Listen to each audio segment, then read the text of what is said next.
nice welcome to Matt Van Vliet. Thank you. This will be on at the end as well, but if you need the deck, just text alignment to 55444 and you shall have it. My contact information is at the end as well. All right, introduction. So first we'll let you guys introduce yourselves. How many of you used to be a developer? Okay. How many still are developers? All right, you get to define that, right? So you at least get to build something once in a while, or you have a lot of people who look to you to help them know what to do and so forth. So ultimately what we're trying to do is learn today about what are the approaches we can take to building software so that it becomes more agile over time, easier to change, and what do we do if we already have software that's hard to change, right? So how do we keep the code soft? How do we simplify complex applications? How do we improve the process as we build things and so forth? My background is a software engineer.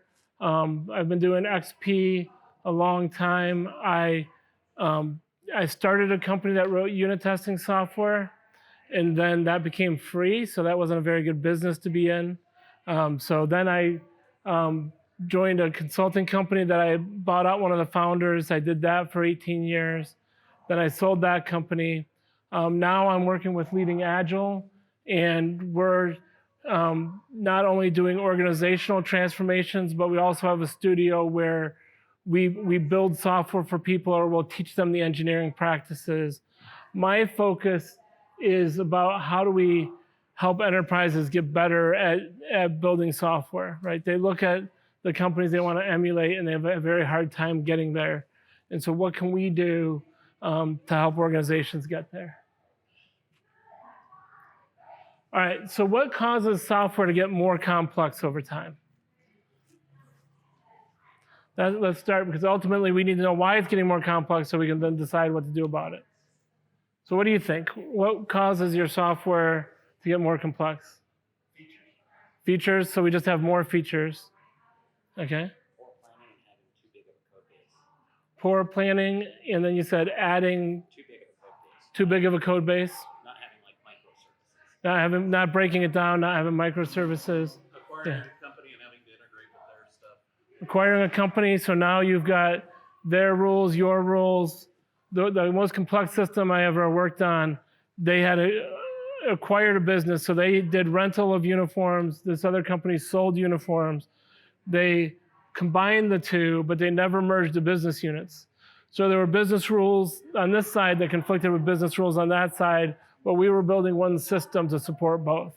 So it's very complex. What else? Many multiple developers, some of which have left. Developers have different philosophies and write code differently.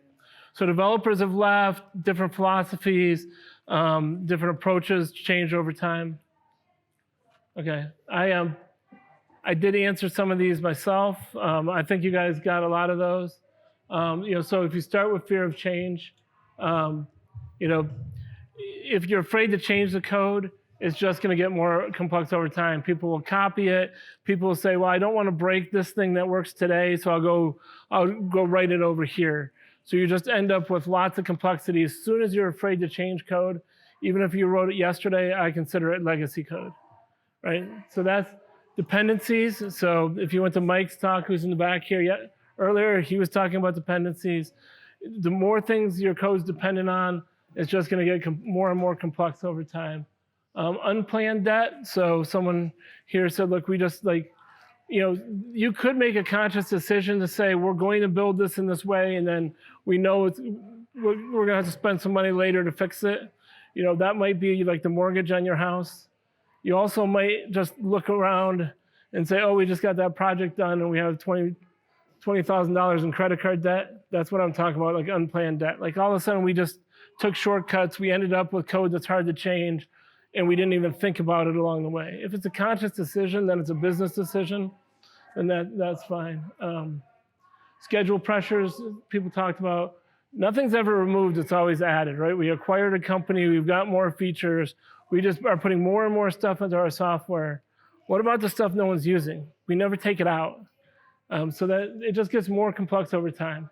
And then bloated features, so we're not building the simplest thing that'll work.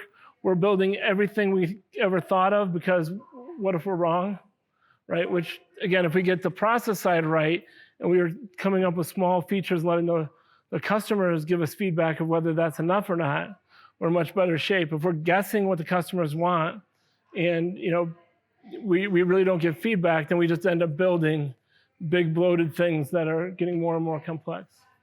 All right, so how do we keep code soft?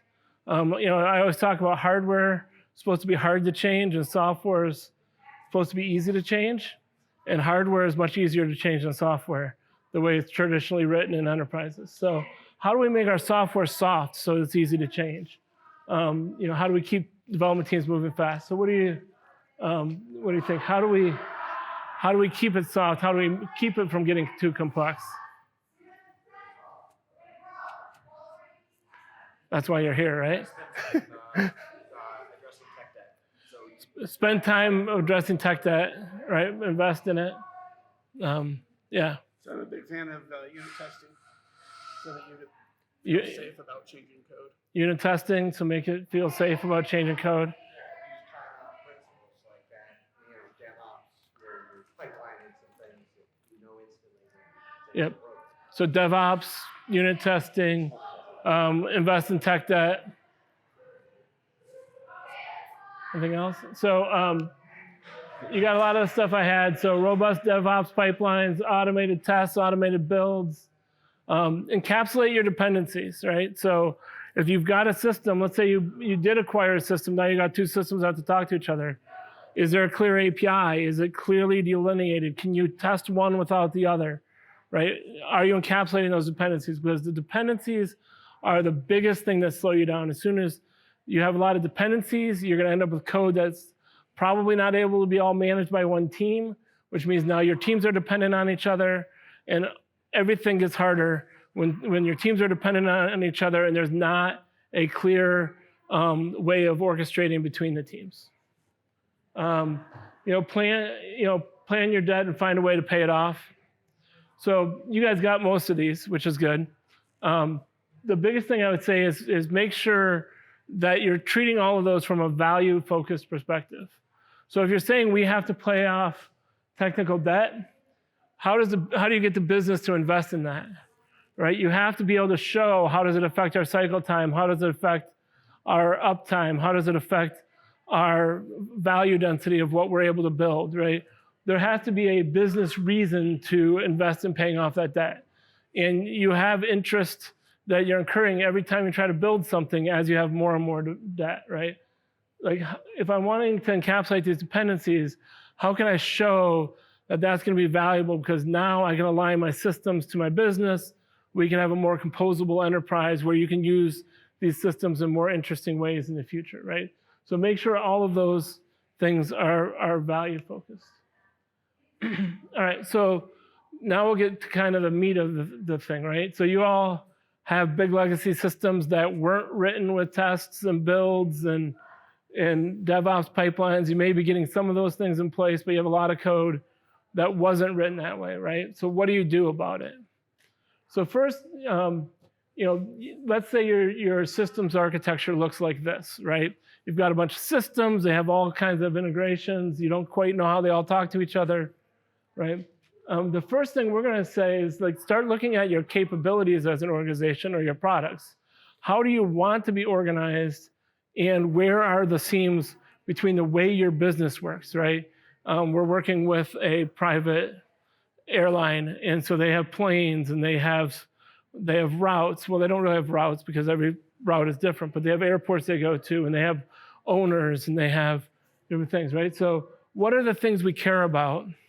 And then where are the lines, and how are we going to organize the business around that? So the more we understand of how they're currently organized or how they're going to organize, Conway's law, the software is going to look like the business. The challenges, like you talked about, the business has changed over 30 years. So and if the systems are hard to change, the systems haven't adjusted every time the business adjusts, right? So in reality, what we find, right, is we want to have these products, right? We want to be able to build it, test it, enhance it, and deploy it with minimal orchestration. So the goal would be is that we have a team, they have all the skills on it they need with as little orchestration as possible to go and build something of value that the business wants, right? So that's our goal of where we would like to be. The reality is our product architecture or our capabilities don't align to our systems architecture. We may have one big monolith that is doing a whole lot of things for different products. We may have 3 systems because of an acquisition that are really all related to one business capability or one product that the business wants. So we have this mess where our product architecture and our business architecture don't align. And therefore, from a systems perspective, as we're building software, we have a lot of orchestration, right? Priorities aren't easily aligned, interfaces don't exist, and so forth. So what do we do about it? Well, so let's talk about where we want to be.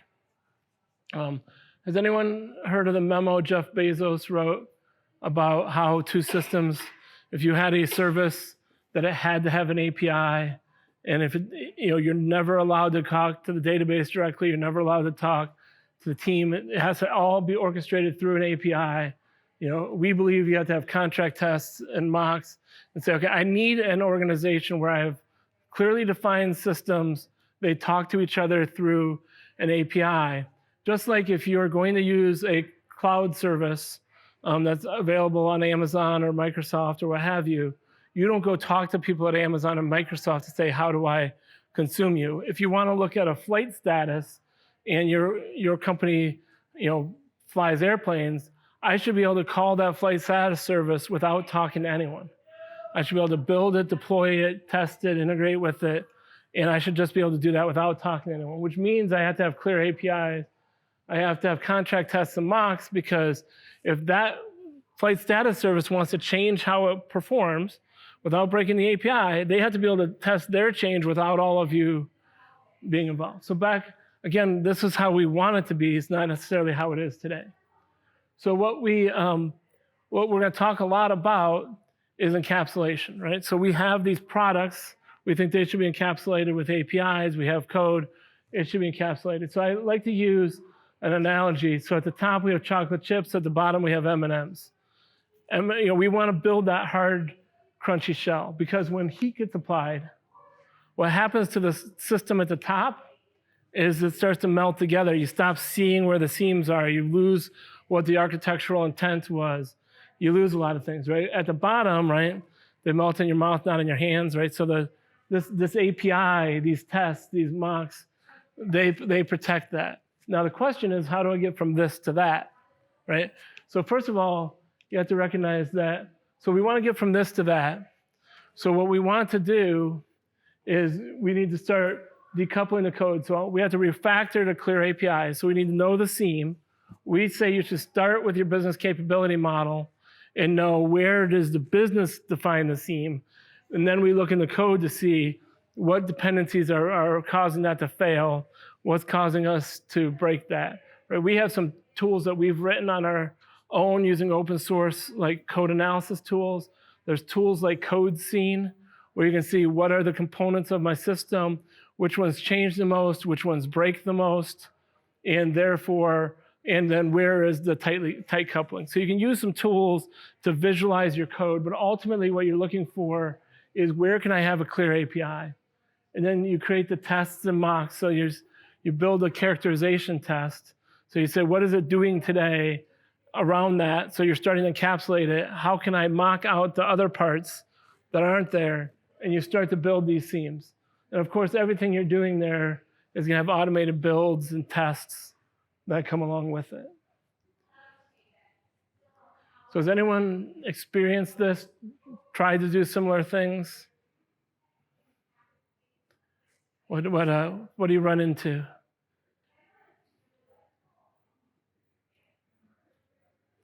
Yeah. At least when we've tried to add APIs, we've run into a lot of edge cases that were added into old code. And so it takes a lot to understand all those edge cases, and sometimes we don't understand how they're or why they were put there, but we're supposed to still support that same behavior. right? Sometimes those edge cases are there because they needed to be there. Sometimes they're there because people just thought completeness, well, what happens there? So yeah, there's things that you have to look at. Again, it's part of that, why do we never remove code? Because we're not sure what it does or how to change it. But you should be able to use some of the tools.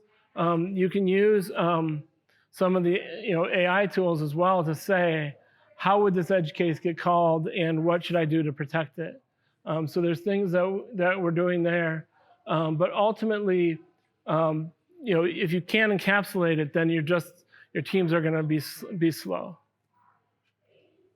Sometimes the heat's been applied so long that we'll find a component we want to extract and wrap it and test, and it's actually at a point where the business has changed enough that we actually have to rewrite that component, right? So we may build tests around that component because we can't rewrite the entire system.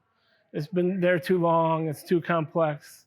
It's just not realistic, right?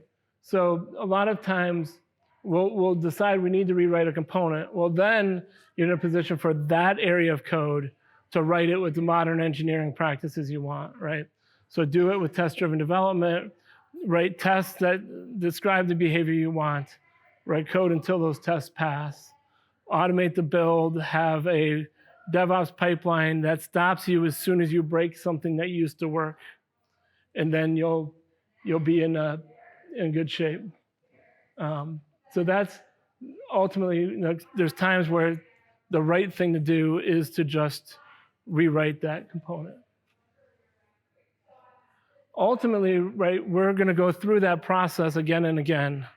And what we want to be is as soon as we have our products and our systems aligned and there's clear APIs between them, then we're going to be able to move much faster as an organization. So that's ultimately where we're headed.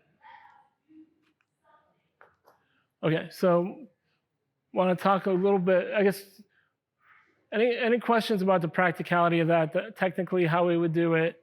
I didn't go deep into like code or anything in this talk, but anything you want me to dig into? I'm going to talk about an example where we did it for a large e-commerce site and kind of what we encountered, what happened, and kind of the result we got.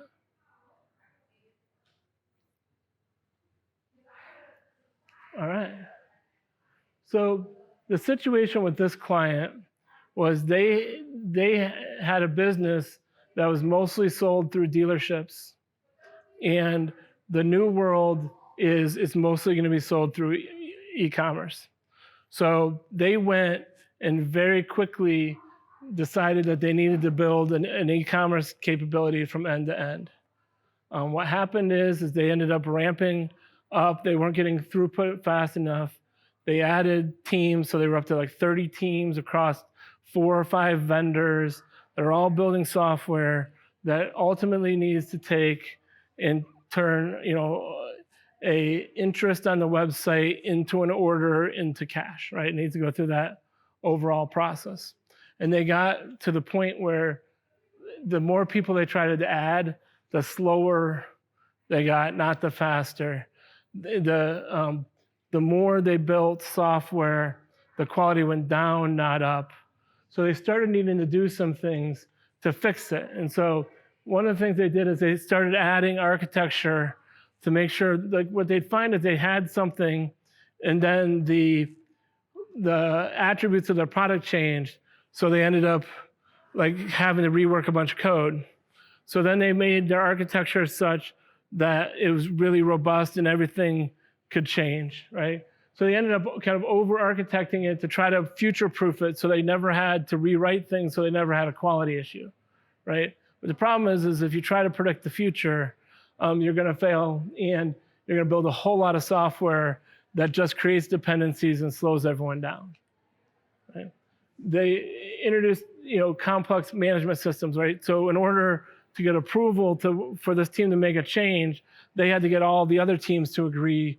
And you can imagine how that slowed things down and increased lead times. Like if I had a new idea, the time between we had a new idea or request from the business and we could start building code was just getting longer and longer because of all the things people had to try to think of ahead of time. And there were heavy integration cycles from when the developer believed the code was written to it got in production was months and months and months. And it had to go through environments. By the time someone found a problem and it went back, no one remembered what they had done, and that company that was working on it might be onto a different problem or no longer as a team in this big program. So this is kind of how we found the team, kind of what the current reality was. Anyone, you don't have to kind of reflect some realities you guys have run into in the past? Yeah. So the first thing we had to do was get a vision of, well, where do we want to go, right? And so a lot of it was what we just talked about, right? We want to have these areas of the system.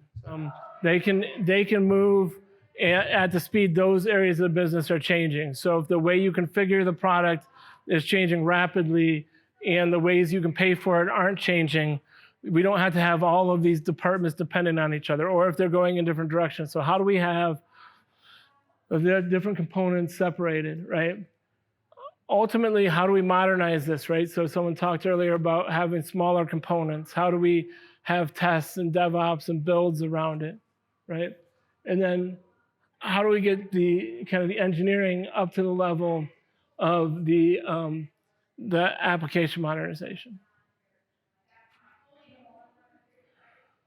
So the first thing we really did was we looked at what are the capabilities of these teams and how do we organize teams around those capabilities. So we may have had 2 vendors working on parts of the system that were all part of the same capability. So how do we align that to organizationally so that the business requests tended to map to the same team that they were being served by? So a lot of that was kind of insourcing the things into the company that needed to be insourced, but then in the process of insourcing that, they were afraid to bring it in from the vendor because they didn't know how the system worked. So that's when we built tests, we built mocks, we let them get to where they had a system of trust around that system. And then when they started enhancing it, they didn't fear changing it as much as they had in the past, right?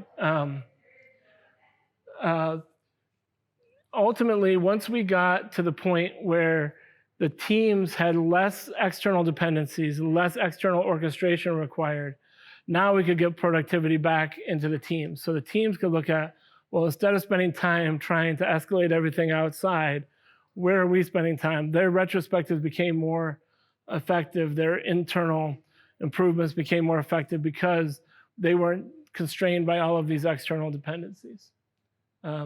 And ultimately, we were able to start changing how they brought in talent and what they valued, because instead of valuing someone who knew a particular technology or knew a particular industry, they could bring in people that knew how to write software, how to build tests, how to manage for change, and they didn't have to go hire so many different specialists. They could bring in people who more understood how to solve problems, and then they would use whatever tools were the right tools to solve those. In the end, very quickly, we were able to get a lot of results. So this is probably a worst case scenario where you got all these vendors and they're all trying to work on the thing at the same time. But the first thing is, we went from almost no automated test coverage to 93% automated test coverage, right? And we had 70% decrease in defects. It doesn't mean that there weren't the same problems in the code. It was they were discovered before they left the team. So the team, if you build something and then you're immediately told, hey, that doesn't quite work, it's very fast to fix it. If you're told 3 months later, hey, that thing you were working on over there doesn't seem to be working, it could take you days to just remember what you were doing and get it all back up in your environment. We ultimately, the cycle time, because of so much less orchestration required, was 9 times faster. The productivity, we were getting a lot more work out of, so we ended up reducing the team size, because at some point adding people wasn't the constraint. If we got rid of the dependencies, with less people, we got more software out the door. Waste, there were good stats on what we decided not to do, because when they were afraid we get 2 releases a year, they had to have everything that release that the customer could possibly want. When we got to monthly releases, then they said, well, let's get this in, and then we'll do a session with them to find out what they see is missing. And now, there's a lot more of work, that was not done, right? And so, that's a big reduction in waste. And then from an employee morale perspective, they used to be the group that everyone fled to other areas of the organization. And once they felt that they had control over their own destiny, once they were seeing that they were able to control how the software was written, they started to get people wanting to come to work for them, and the people who were there felt that they actually could make a difference, and see something that they wrote in production being used by a user. And ultimately, they got the software out faster, which was their number one issue, but then by insourcing it and having a smaller team, they were able to save millions of dollars. And now that's kind of an enduring practice. There's still a fair amount of code that if they haven't had to enhance it or it hasn't broken, it still doesn't have tests, it still doesn't have all the things we would want it to have. But at the seams between the teams, and as they're changing things, they've got good coverage and they're getting good results. All right, so yeah. I got a question, just take us back a little bit. So you're talking about individual product teams and defining those contracts and defining them through APIs. Yep. Do you have any best practices or tips around the communication or sharing of what those APIs look like? I know there's tools out there like Swagger and things like that, but consistent and up-to-date, communication around what those APIs are huge. Otherwise, the teams end up having to bug each other about, hey, I need to talk to the API now. How do I do that? Anyway, do you have any tips about that? Yeah, there's a lot of conversation going on now for bigger organizations about having an internal developer platform. And ultimately, so the first thing we should be asking our teams is the expectation should be thought of is their API is a product, right? And it's just as important as the product the customer is consuming. Because in the end, everyone who consumes our APIs, we're paying money for them to consume them. So that has to be efficient. So there's developer platform tools like, it's not Blackboard, it's, I'll have to think of the name of the tool, but there's tools that will host the APIs and document them. But the best documentation for an API is sample code and a test. So you should be thinking about it as I want someone to be able to, I'll talk about this flight status service. I have a flight status service. I want you to be able to call it without ever talking to me. I want you to be able to, know how to consume it, build it, test it. So you should be able to find my repository. You should be able to submit an enhancement saying, well, it kind of treat it like open source. We may have to merge it because we're the ones trusted with that code. But if you say, this is how I want it to be better, you should be able to use that API just like if you went to Amazon and wanted to call one of their services. And theirs sometimes are hard to use. But for the most part, they're much better than our internal services, right? We need to get internally to say, all right, I've got this team. That API needs to make sense as part of the business, right? Not just be some technical thing we came up with, but if we have flight statuses and we have crew statuses, then you should just be able to go and say, well, my application needs to show this. I shouldn't have to have a meeting. I shouldn't have to get permission from anyone. If I do need permission, there should be a place on the developer portal where I go and request the permission and see why I need to use it, right? But in the end, if it's aligned to the business, that permission is going to be pretty easy. But did that go where you wanted it to?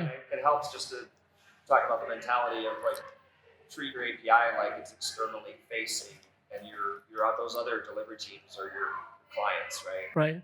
And and the reason you need tests around it is like if you need to be able to change your implementation under the covers without talking to anyone who's consuming it.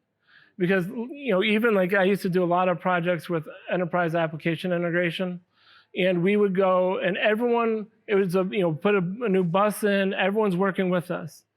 And there's a beautiful picture of messages come through here and they can all go to these different places. But to test it, if you need all of the people from those systems, the first time you build it, they're all available. After that, you can't go change this component if you can't change it without all those people, you're cooked, right? You might have a pretty architectural picture, but organizationally, everything's dependent. And then no one wants to change this component because what if it breaks? We just spent a year getting the SAP team able to talk to this API, and now that I can't change it, but they want something similar. So what do? I'll make a copy of it, and I'll do it that way. And now my organization is getting more and more complex. My software is not getting better over time. It's getting more complex, harder to change, harder to use. So in the end, if you're afraid to change it, you're cooked. And the way to get rid of being afraid to change it is tests, small components, but then we don't want it to be hard for people to use. So one of the things, if you're getting an internal developer platform, you're building APIs, just like it's a product and you need to treat it like a product, if you're building products, you're in a lot of trouble if you're not talking to your customers.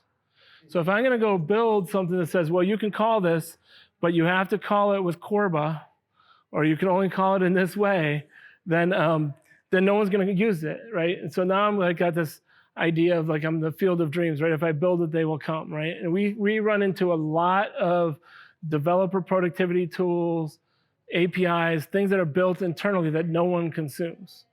So you have to build it with getting feedback loops from your consumers. Who's going to use our API? How are they going to use it?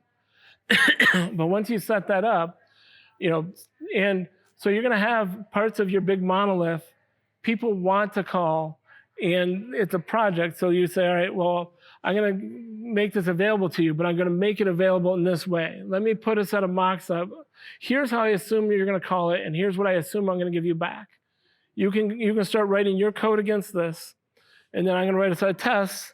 I'm going to build my code, and then when I turn it on, there shouldn't be surprises. Of course there will. And then when we were wrong, we write a test to fix it, and then we adjust it. But we're trying to have that collaborative conversation with who's calling us and making it available. So it's a big conversation we have going on internally right now, because if you build an API or a developer platform that constrains me too much, then I don't want to use it, because I may have to use it in a different way than you do. But if you don't add enough value, I don't want to use it, because I can just go write the thing myself, right? So it's, well, what's that Goldilocks, thing? And the only thing we know right now is, you just do it iteratively and incrementally, lots of feedback, discussion. But in the end, it's got to be self-service. It's got to be easy to change. And that's, your legacy code isn't by nature today. So you have to figure out, well, how do I make it easier to change? And kind of the scouting rule is, right, let's leave it a little cleaner than we found it. So if there's an area we're changing, encapsulate it, extract it, put an API around it, and then change it. And over time, the areas of your legacy system that are never used will just sit there. The ones that never break won't be improved, but they never break, so that's okay. And the ones that the business is changing rapidly or are breaking rapidly are the ones that are going to get prioritized to the highest level of craftsmanship. Yeah. So you might have said this, when you built these teams that did you do it in XP style where you had product experts embedded and sitting alongside the developers, or how'd you do it? So when we could, so we definitely, the teams own producing something that worked. So when you say, if you had asked, did you have QA people on the team? Did you have, requirements people? Yes. Product ownership's interesting. And, so what we did was we would have someone on the team that either knew the product, if it was like really like technical, if it was something business focused, we tried to get that feedback loop as quick as possible. And once the business people saw that they were getting value out of the demos and they weren't just status meetings, and that if they suggested something they saw it the next week, they had all the time in the world to hang out with us and work on it. Like when they say they don't have time to help your team, they're saying, you're not using my time in a valuable way, and therefore I'm going to go spend it somewhere else. Because in 3 months when the software is delivered, it's still going to be wrong. So if I spend all the time now, I don't want to. So that's like, and I'll actually, like when business people say they're too busy, I said, are you really too busy, or do you just not feel like what we're doing is valuable? And you get in that conversation. So then how do we make it so that their input is valuable? And our belief is that everyone on the team should learn the business. So you're going to have business people, and ultimately there's a decider, like who gets to decide. But in the end, like if you're working for a company that has owners of private jets and you timeshare them, then you really ought to understand that business. And we had a project, and we were doing it for a CFO. This is a different company.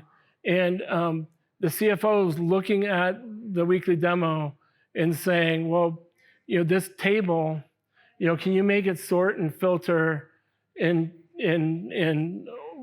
columns be able to reorganized? And one of the developers asked the CFO, okay, well, how does that reduce the cost of maintaining the product catalog from $300,000 to $30,000 a year? And the CFO is like, it doesn't, right? But the CFO is just thinking completeness. Okay, I've seen apps like, this is a CFO who's as money focused as possible, forgot why they were building the product, right? So we want everyone on the team. Now that you have to make sure you put that developer in a position of trust where they're allowed to ask why, right? Because in the end, if they know why, then they can use their talents to build the simplest thing that can achieve that purpose. And but yeah.